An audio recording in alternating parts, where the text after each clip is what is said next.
I'm laughing with her at the dinner table, the kind of hearty laugh that makes you forget the world around you for a moment. We're just finishing up the leftovers from yesterday's pot roast, a little dry tonight, and she's telling me about her day, the trivial office dramas, when her phone pings. Just a sec, she says, flashing me that all too familiar, slightly apologetic smile as she glances at the message.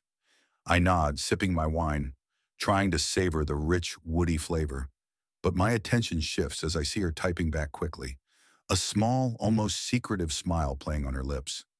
"Who's that?" I ask, more out of habit than suspicion. "Oh, just Carol being silly," she laughs, locking her phone and slipping it back into her pocket. "You know how she is with her memes." I smile, accepting her explanation without a second thought. Carol, her bubbly coworker, is indeed known for her endless supply of internet humor. We clear the dishes together, in easy silence between us. I wash. She dries. Our routine, comfortable and familiar. It's the kind of domestic bliss you read about in those glossy magazines, where everything's perfect and nothing's out of place. Later, as she showers, I lounge on the couch flipping through channels, not really watching anything. Her phone, left casually on the coffee table, lights up again. Curiosity, harmless and innocent, nudges at me. I lean over and see the screen light up with a preview of the new message. "Can't wait for tomorrow, Jay." That little wink, it hooks into me. Something shifts in my stomach, a coil of discomfort tightening. "Jay? Who's Jay?" I try brushing off the unease creeping up my spine. Probably just another coworker, or maybe her cousin Jeremy. But something doesn't sit right. The sound of running water stops, and I quickly flick my gaze back to the TV. Heart pounding slightly, I resolve to let it go. It's probably nothing. The next day, I forget all about the mysterious Jay until I get home earlier than usual. She's not here yet. Her keys aren't on the hook. I drop my bag and head to the kitchen for a glass of water when I hear it. Her voice, soft and low, floating down from upstairs. I pause. She must be on a call. I should just head up and say hi, maybe sneak up behind her and wrap her in a little surprise hug. As I climb the stairs, her words become clearer and my steps slow. No, it's fine. He doesn't know anything.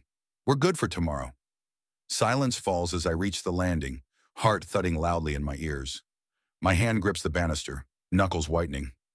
I stand frozen, the benign atmosphere of our home warping into something sinister with each passing second. I retreat quietly back down the stairs, a plan forming in my mind. Tomorrow I'll know for sure. Tomorrow I'll get my answers. The certainty cuts through the fog of shock with a sharp clarity. Everything seems so ordinary just a minute ago, but that one conversation, overheard and undeniable, has changed everything. The next day, my plan is simple. Find out the truth. I'm no detective, but I know enough to start with her phone. I install a small, nearly undetectable app. A friend from work once used something similar when he thought his teenage son was skipping school. I tell myself this is necessary, a measure just to quell my doubts. But deep down, a part of me dreads what it might uncover. As the hours pass, the app sends updates to my phone. Texts, call logs, everything streams in, revealing a pattern that my heart sinks to see. Messages to and from Jay dominate her history, their tone not just friendly but intimate, laced with anticipation for their next meeting. It's more than I can stomach. When I see the words, "Can't wait to feel you again," my whole body goes cold with rage and despair. Later, when she walks through the door, cheerful, asking what I want for dinner as if everything is normal, I nearly break. But I don't. I can't. Not yet.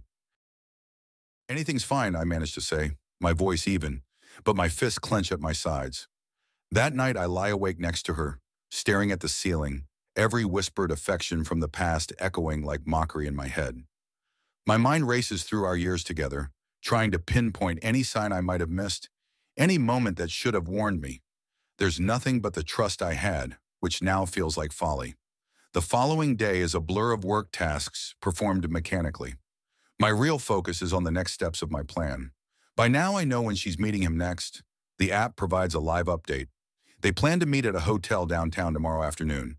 That's where I'll confront them, but not before I'm fully prepared. I purchase a small digital recorder, tucking it into my jacket pocket. If this is going to end badly, I'll need proof.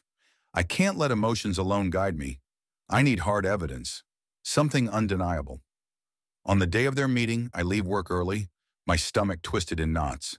I drive to the hotel, park where I can watch the entrance from a distance. The waiting is torture, every minute stretching out painfully. When I finally see them, a pair, unmistakable in their eagerness for privacy, my grip tightens around the steering wheel. I follow them inside, keeping a safe distance. They don't even look around, so wrapped up in each other that the world outside might as well not exist. It makes me sick to see her like this. So unfamiliar, so far from the woman I married. They disappear into a room, and I position myself nearby. My hand hovers over the recorder in my pocket, and then, with a deep, steadying breath, I activate it and approach their door. I knock, loud and insistent. Seconds tick by, heavy and charged, until the door swings open. She stares at me, shock overtaking her features, her mouth opening but no sound coming out. Beside her, Jay, a man I recognize from her company's last Christmas party, looks from me to her, confusion etching his face. "What are you doing here?" she stammers, her voice a mix of fear and indignation. "I could ask you the same," I reply, my voice steady despite the turmoil inside. I hold up the recorder, and her eyes widen. "I know about everything. This," I wave a hand between them, "ends now." The confrontation is less explosive than I imagine. They don't plead or deny. Instead, there's an awkward silence, a resignation as if they both knew this moment was inevitable. I don't linger for apologies or explanations. I don't need them. I've heard enough. I leave the hotel with the recording, the weight of my crumbling marriage pressing down on me. I drive home in a daze, her earlier words replaying over and over. He doesn't know anything, but I do now. I know everything. Back home, the silence of the house greets me. It's suffocating, filled with the ghosts of happier times. I sit at the kitchen table, the recorder beside me, and for a long time I just breathe, in and out, trying to understand how everything went so wrong. When she returns, it's to a house stripped of pretense. I play the recording, watch her face crumble as her own words condemn her. There's no violent outburst, no tearful begging for forgiveness. There's just the cold, hard reality of betrayal laid bare. "We need to talk about what happens next," I say, the words heavy on my tongue. She nods, her face pale, her eyes avoiding mine. The conversation is long and painful. We talk about separation, about the legal and practical aspects of unraveling a life together. It's all very clinical, and by the time she goes to bed, we're more like strangers than a couple who once promised forever to each other. I stay up, the house now quiet around me. The initial rush of vindication has faded, replaced by a hollow victory. Yes, I caught her, exposed the lie. But at what cost? My marriage, my trust, my idea of love, all broken, possibly beyond repair. As dawn breaks, I realize this is just the beginning. The real challenge starts now, navigating the fallout, dealing with the consequences of her actions, and my response. The situation is complicated, more than I ever anticipated, and I'm not sure what comes next. But I'm certain of one thing. I'm not the same man who laughed at her jokes across the dinner table anymore. That version of me is gone, replaced by someone harder, wiser, and infinitely sadder. Days bleed into each other, each more taxing than the last. My initial triumph at having exposed the affair feels hollow now, overshadowed by the looming threats that start to manifest. It starts with a simple, chilling text. "You shouldn't have done that." I'm standing in the dim light of the kitchen, the glow from my phone casting long shadows across the counter. My thumb hovers over the delete button, but hesitation claws at me. The threat is vague, yet its implications clear enough to tighten my chest with anxiety. I beef up security around the house. New locks, surveillance cameras. Paranoid? Maybe. Necessary? Definitely. Each night I review the footage, half expecting to catch sight of some lurking figure in the shadows. Nothing appears, but the fear has already settled deep in my bones. The following week brings more messages, each more explicit than the last. Back off or pay the price. I report them to the police, but without more to go on, they offer little beyond promises to monitor the situation. I'm left mostly to my own devices, with a creeping sense of vulnerability that doesn't fade. In an effort to regain control, I reach out to a few friends, a mix of concern and a need for normalcy driving me. They rally around, their support a lifeline in the chaos of threats and uncertainty. We meet for drinks, their conversation a temporary balm to the constant edge I've been living on. But it's during one of these nights out that the situation escalates. As I return to my car, a figure steps out from the shadows. My heart stutters, every horror scenario racing through my mind. He's big, his features obscured by the low light. My hand instinctively goes to my phone, but he's quick, his voice a low growl. "Didn't take the warning seriously, huh?" "I don't know what you want," I manage, my voice steady despite the adrenaline spiking through me. "It's not about what I want," he replies, stepping closer. "It's about what you're gonna stop doing. Stop digging into her life. Let it go." His words hit with the weight of a sledgehammer. It's not just about the affair anymore, but something deeper, more dangerous. I nod, not trusting my voice, and he steps back, melting back into the darkness as quickly as he appeared. The encounter leaves me shaken, the threat against my life stark and real. At home, I pore over the little evidence I have, trying to piece together who might be behind the threats. Her lover, Jay, is my primary suspect, but figuring out his motives requires delving deeper into who he is. My search into his background reveals unsettling connections to questionable businesses, hints at why he'd go to such lengths to scare me off. I decide to confront her about it, needing her side, her insights. Maybe part of me still hopes for some sliver of loyalty or regret from her. We meet in a public place, a quiet coffee shop where the hum of subdued conversations offers a semblance of normalcy. She's tense, her eyes darting around as if expecting someone to overhear. "I'm being threatened," I start without preamble, watching her closely. Her reaction is quick, a flash of genuine surprise, then concern. "What? By who?" "Someone doesn't want me digging into what happened. Into him." I keep my gaze fixed on her, searching for any sign of deceit. She takes a deep breath, looking down at her hands before meeting my eyes again. I didn't know it would go this far. I thought it was just an affair, but he's involved in things. I didn't understand." Her admission is a cold comfort. It's confirmation, at least, that there's more at stake than just personal betrayal. "Tell me everything," I urge. She hesitates, then nods, spilling out details of how their relationship started, of the people Jay associated with, of the hints of illegality she tried to ignore. Armed with this new information, I take a calculated risk. I go to the police again, this time with a more compelling story. They listen, more attentive now, and begin their own investigation into Jay and his connections. Days turn into weeks, with the police digging deeper and me trying to maintain a semblance of normal life. The threats dwindle, then stop altogether, likely due to the police's involvement. It's a relief, but the damage is done. The constant tension has left its mark, every unexpected sound or shadow making me jump. In the midst of this, the legalities of our separation proceed. It's a sterile process, marked by signed papers and silent acknowledgments. The house feels too big, too empty without her, even though her presence was a lie. I pack up her things, my movements mechanical. One evening, as I'm sorting through a box of mixed CDs we'd collected over the years, I come across an envelope tucked beneath them. Inside, photos of us. Happier times that seem like they belong to another life. My throat tightens as I flip through them, the past a sharp contrast to my current reality. I'm interrupted by a knock on the door. It's late, unexpected. Cautious, I check the peephole before opening. It's a detective from the case, his expression grim. "We need to talk," he says, stepping inside. "There's been some developments." We sit at the kitchen table, the same place where weeks ago I had listened to her betrayals. He lays out the findings. Connections between Jay and organized crime, money laundering, and worse. It's a web of deceit that she was tangled in, however unwittingly.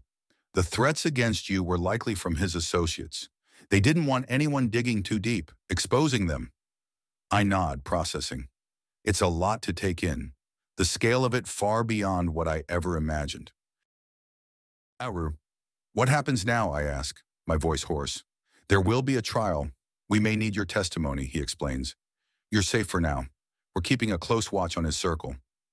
After he leaves, the house feels even quieter if possible. The weight of everything is overwhelming, and for a moment, I allow myself to grieve. Not just for the marriage I thought I had, but for the peace I may never fully regain. This battle is far from over. The conflict has reached its peak, and as I brace myself for what's to come, I realize this is just the beginning of the end. Whatever lies ahead, I'm resolved to face it, armed with the truth, no matter how ugly it may be. The courtroom is cold, stark, a sterile stage where the drama of real life unfolds.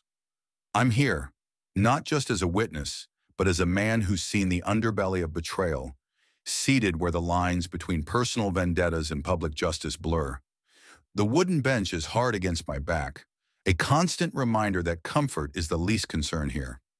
My turn to testify comes, and I'm sworn in, a ritual that feels both solemn and superficial.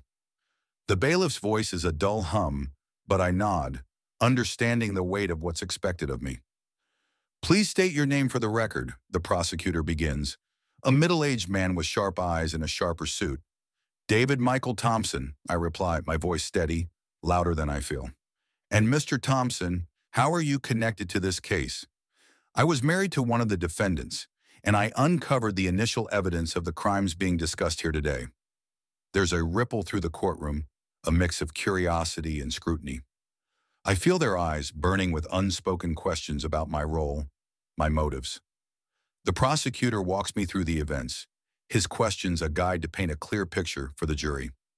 I recount the affair, the threats, the tangled web of criminal activities I stumbled into. Each word feels like a step deeper into a cold sea, the chill of truth biting as the depth of the conspiracy is laid bare. Can you describe the nature of the threats you received? He asks. They were explicit, I say, pausing to steady my nerves. They made it clear that any attempt to expose the affair or the connected illegal activities would result in harm to myself. The defense attorney, a sleek, sharp-tongued woman, watches me, her gaze calculating. When it's her turn, she rises, her approach predatory. Mr. Thompson, isn't it true that you were motivated by jealousy to invade your wife's privacy?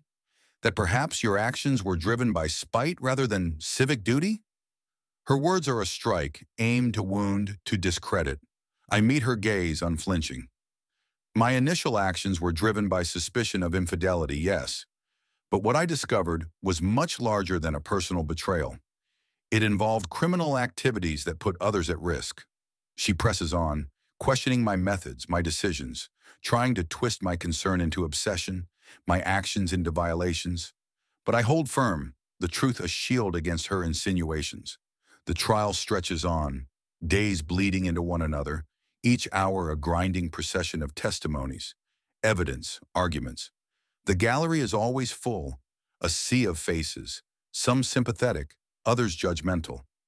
Media snippets capture the spectacle. My face occasionally flashed across the evening news, a reluctant symbol of a scandal that shakes the community. Outside the courtroom, life tries to resume some semblance of normalcy.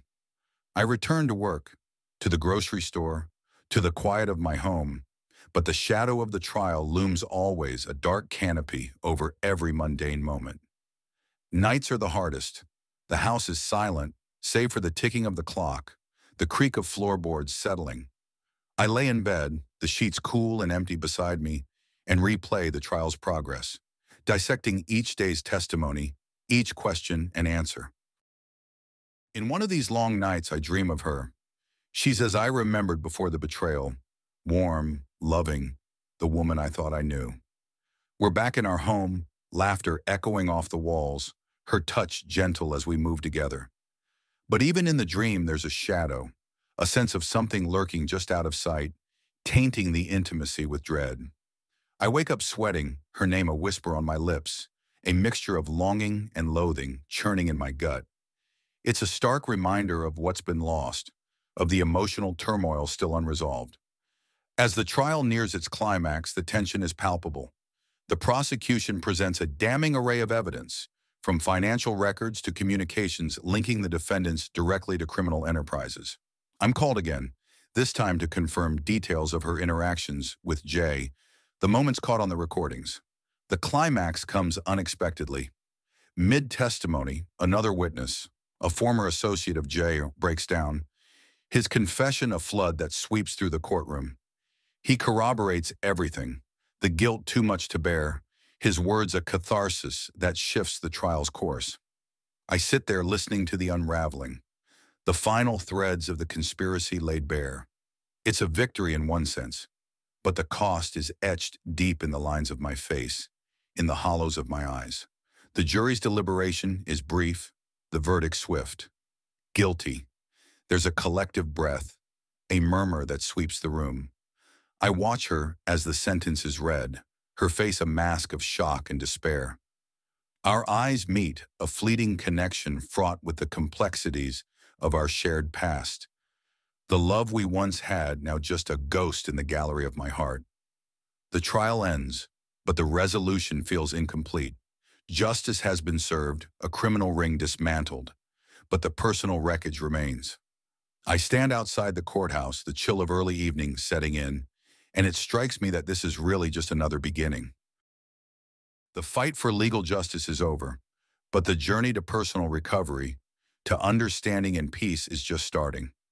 I walk away, the weight of the trial lifting with each step, but the burden of the past and the challenge of the future pressing down with equal measure.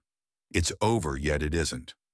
The trial has ended, but my real test, finding strength, forgiving, moving on, looms ahead, a path fraught with uncertainty but necessary for healing.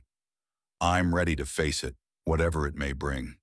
The darkness has been confronted, the truth revealed, and now it's time to rebuild, to find light in the aftermath of the storm. The trial's over, but its echoes linger in my mind like the aftershocks of an earthquake, disrupting the semblance of normalcy I try to rebuild.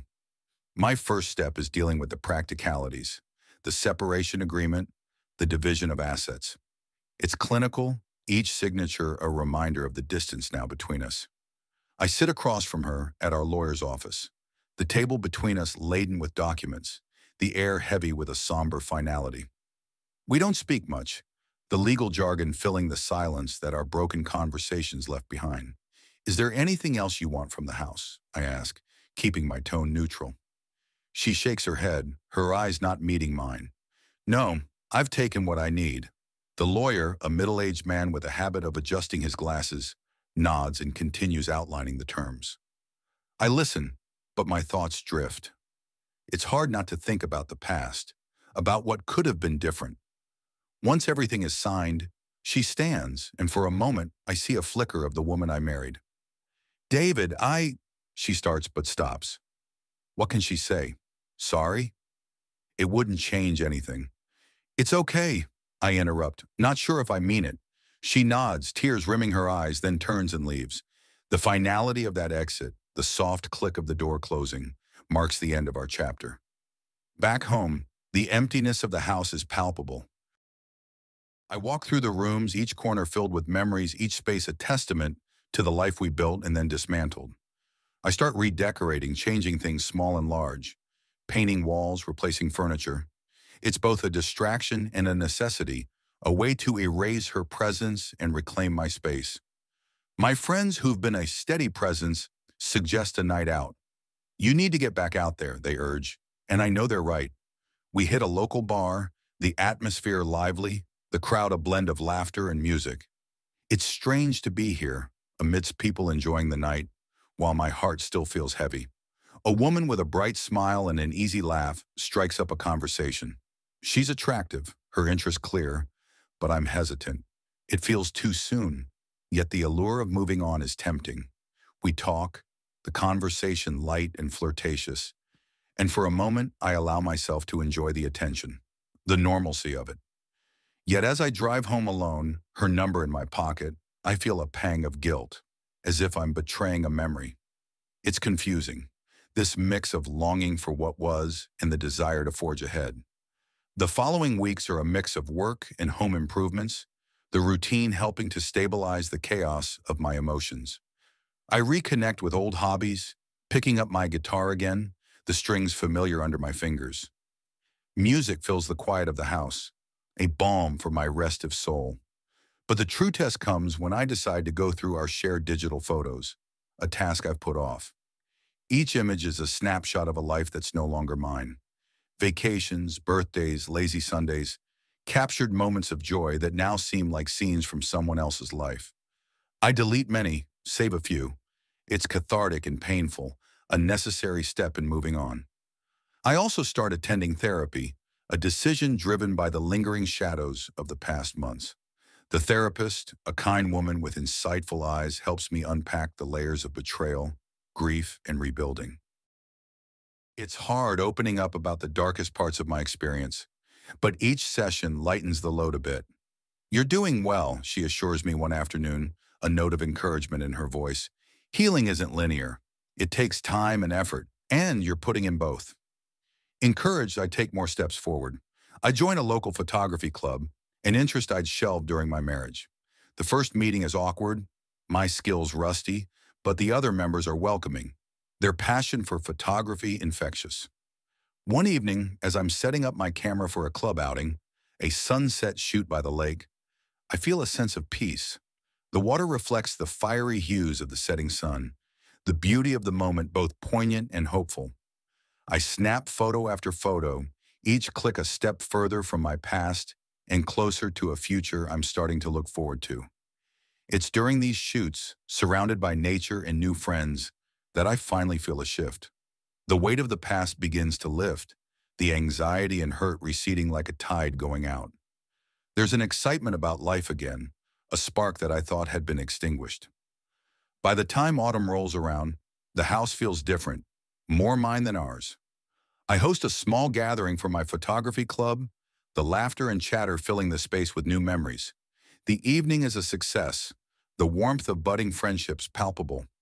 As the guests leave, one of them, a woman named Elise, lingers.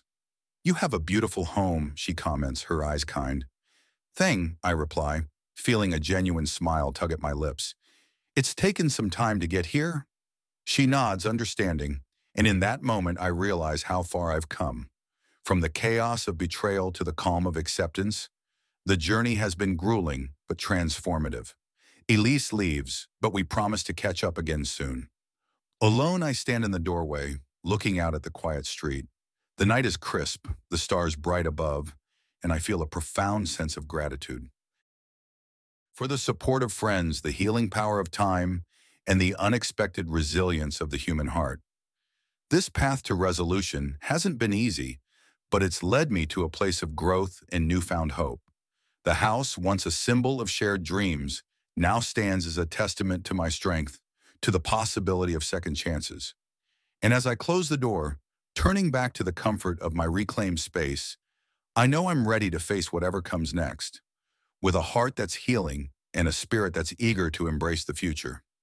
Months have passed since the trial, and my life's gradually found its new rhythm, a beat that's both familiar and entirely new. I'm sitting in my updated living room when the doorbell rings, a sound that no longer spikes my pulse with anxiety. It's a visitor I'm expecting, someone from my past whose presence now promises closure rather than conflict. I open the door to find her standing there, my ex-wife, looking different, more subdued, less the vibrant figure she once was. Her eyes meet mine, a flash of the old connection passing briefly between us. "Can I come in?" she asks, her voice hesitant. "Of course," I reply, stepping aside to let her enter. The living room is cozy, the recent redecorations making it feel less like the house we shared and more a reflection of my current life. She looks around, a small nod acknowledging the changes. "It looks good, David," she says, and there's a sincerity in her tone that eases some of the tension. "Thanks," I respond, gesturing toward the couch. "Let's sit." As we settle into the opposite ends of the sofa, a respectful distance between us, the conversation starts awkwardly, tiptoeing around the deeper issues before delving into the heart of her visit. "I wanted to apologize properly this time," she begins, her hands clasped tightly in her lap. For everything that happened, for the pain I caused you. Her words hang in the air, heavy with the weight of our shared history. I nod, acknowledging her apology but unsure how to respond. It's been a tough journey, I admit, but I appreciate your apology.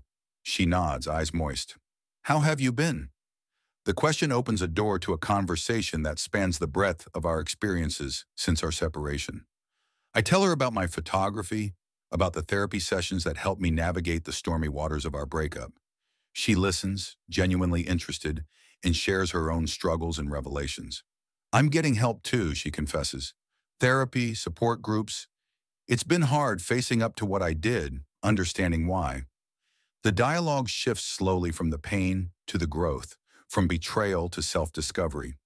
It's not a rekindling of our past, but an acknowledgement of our individual paths to healing. As the conversation winds down, she stands to leave. There's a pause, a moment of shared silence that's more comfortable than any we've had in months. Thank you, David, for hearing me out, she says. Thank you for coming, I reply. I hope you find what you're looking for. With a small smile, she turns and leaves. I watch her go, the door closing softly behind her. The finality of it feels right, a gentle closing of a book that we both had been reluctant to end, but knew had to be slipped. After she leaves, I sit back down, my thoughts reflective. The meeting hadn't just been about forgiveness, but about understanding and accepting the changes life throws our way. It's a step towards closure, a necessary act to free both of us from the chains of past mistakes. In the weeks that follow, life takes on a new clarity. I'm more involved in my photography club, my pictures gaining recognition in local exhibitions. The social interactions, once a source of anxiety, now bring joy and a sense of community. Elise and I grow closer, our friendship deepening into something more. It's new, exciting, yet comfortable, built on mutual respect and shared interests, rather than the fiery, tumultuous foundation of my past relationship. One evening, as Elise and I walk along the riverside, the city lights casting a romantic glow over the water, I feel a profound sense of peace. You seem really at peace, Elise notes, her hand finding mine. I am, I affirm. It took a long time, but I'm finally here. We stop, looking out at the water, the reflection of the city lights shimmering like stars below. She leans against me, her presence a warm reminder of the possibilities that lie ahead. I'm glad you're here, she whispers, turning to kiss me gently. The kiss is sweet, filled with promise and hope. As we walk back, hand in hand, I think about the journey, filled with pain and betrayal, but also growth and newfound love. It's not a path I would have chosen, but it's one that's led me here, to this moment, to peace and a future that looks bright. The long-term consequences of our past actions linger, but they're no longer chains that bind us. Instead, they're lessons learned, stepping stones on the path to a better, more enlightened life. As I lay in bed that night, Elise sleeping peacefully beside me, I think about the future, about the book I plan to write, a memoir of sorts, a story of falling down and rising up, of betrayal and forgiveness. It's a story I need to tell, not just for me, but for anyone who's walked a similar path. The journey has been long and fraught with challenges, but as I drift off to sleep, I'm content. The chapter of my life that was marked by heartbreak is over, and a new chapter, full of hope and love, is just beginning. This isn't just an end, it's also a beautiful new beginning. The story concludes here, in the quiet aftermath of tumultuous events, where life finally finds a steady pace. I'm standing in my living room looking at the space around me that now resonates with new memories, each corner curated with care, reflecting the person I've become. It's a place of peace, a sanctuary that has seen me at my lowest and is now witness to my resurgence. As I prepare for the evening, there's a gentle knock on the door. Elise is punctual, as always, her presence a comforting constant in the new life I've been crafting. She smiles as I open the door, her eyes scanning the changes in the decor since her last visit. It looks wonderful, she comments, stepping inside. You've really made it your own. I had to, I reply, leading her to the dining area where dinner is set for two. It's part of moving forward, creating something that truly feels like me. The dinner is simple yet elegant, much like the life I now strive for. We talk easily, the conversation flowing from trivial, day-to-day updates to deeper, more meaningful topics. It's during one of these moments, over dessert, that I bring up the book I've started writing. It's about everything that happened, the whole ordeal, I explain. But more than that, it's about recovery, about finding a way to heal and build anew. Elise listens intently, her hand reaching across the table to squeeze mine. That sounds incredible, David. It's going to help a lot of people.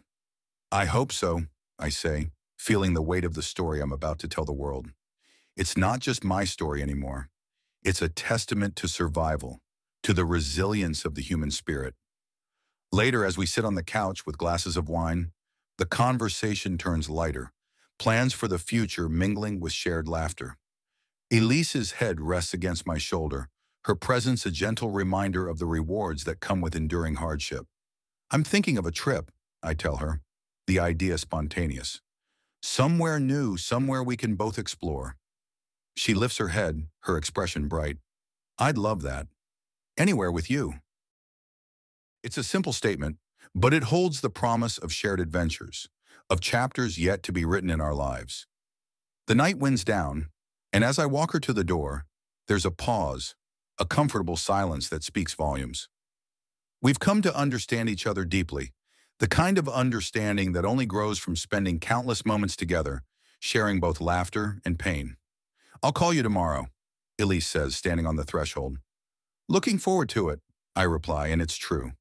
Every call, every message from her brings a new kind of joy, a bright spot in my days. As the door closes behind her, I turn back to the quiet of my house. The stillness is no longer a reminder of isolation, but a canvas for reflection and growth. I sit back down, the manuscript of my book open on the table. The words are a mix of pain and triumph, each sentence a step on the journey back from the brink. I write well into the night, the story flowing from me now with an urgency that feels cathartic. It's not just about setting the record straight or reliving the past. It's about shaping the narrative of my future, about controlling how the story ends. And as I write the final words, a sense of accomplishment washes over me. The manuscript is more than just pages filled with words. It's a piece of me, a map of the road I traveled from devastation to healing. In the morning, I'll send it off to the publisher, a move that feels as significant as any step I've taken. It's a release, a letting go of the hold the past has had on me, allowing the story to find its own life among the readers who might need it. As dawn breaks, painting the sky with streaks of pink and orange, I stand at the window, coffee in hand. The world outside is waking up, each moment a new beginning, each day a fresh chance to live fully. And as I look out, I think about the hint at the future, the unwritten pages that await. There's a trip to plan, a relationship to nurture, and a life to enjoy. The trials are behind me, the lessons learned hard but well. The story concludes here, but it's not an end. It's a continuation, a promise of what's to come, and a celebration of having come through the darkness into the light.